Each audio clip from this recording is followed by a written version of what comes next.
Alright, guys. So, today, it's a little bit different than last time. It's a persuasive speech.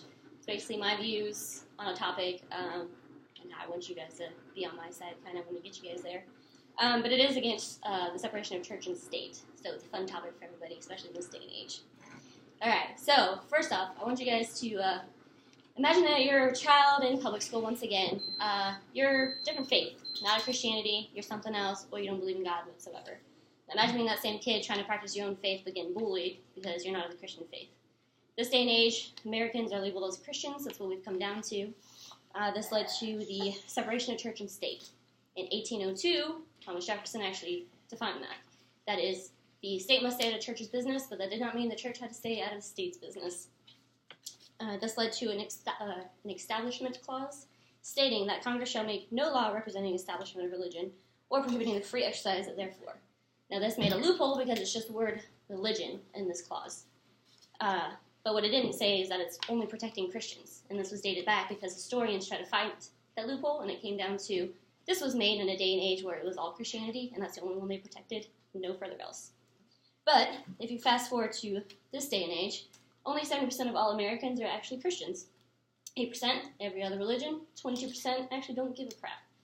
So, why is it fair to let one religion into schools and not the others? You may not see it, but Christianity is an everyday life in form. Bibles are textbooks. Liberty Bell has a Bible verse engraved on it. Presidents use God or mention God in all of their speeches for therefore. And also the national anthem has the word God in it. So, we don't realize it, but we are favoring one religion. Kids are being bullied because the little Muslim kid wants to go and do his prayer.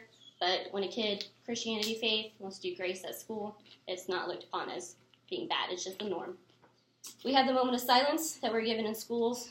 Growing up, we were thought that that was for fallen soldiers. It's actually now being used for everybody to practice their own faith in private. Then again, it's after the Pledge of Allegiance, which still has God in it, and you still have to be silent about your faith.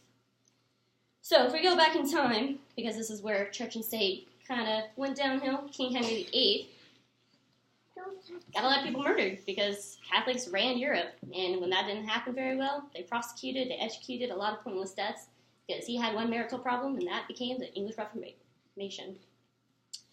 So, looking at that, all those deaths, why are we dipping our toes back into that water of letting church back into schools? Is that something that we want to target our children with, or not so much? We haven't learned from history, have we? Because it's doomed to repeat itself if you don't know the knowledge of the past. When it comes down to it, there's two ways we can handle this. One, we can either just not have it whatsoever, or we can actually have freedom of religion in an actuality, meaning, yes, we have that now, but it still doesn't stop us from looking down on other religions, now does it? So, I'm all for just keeping it out. In my opinion, I was raised Catholic, but I had that separate from my public teaching. I got my public education, stopped it up there, later at night, had my Catholic education. Completely separate, still raised in my Catholic morals, and I never pushed on anybody else.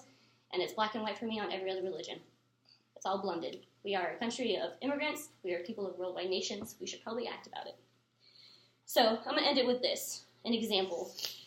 In Sri Lanka just a few days ago, there's bombings all over the place. And it was all targeting one religious thing on a religious holiday. They were targeted very easily. Why are we putting this target on our country's children? Don't do that in school. But, again, we are a people of immigrants, and there's a quote from the Bible, even though I know it's a little irony that I would use this, it still works. Be very careful, then, how you live, not as unwise but as wise, making the most of every day an opportunity because the days are evil and limited. Mm-hmm. So we could take that, move with it, you support your own cause, but just think about everybody as a whole, and we are one country. Yep. Technically under God. You pick your God, it's okay.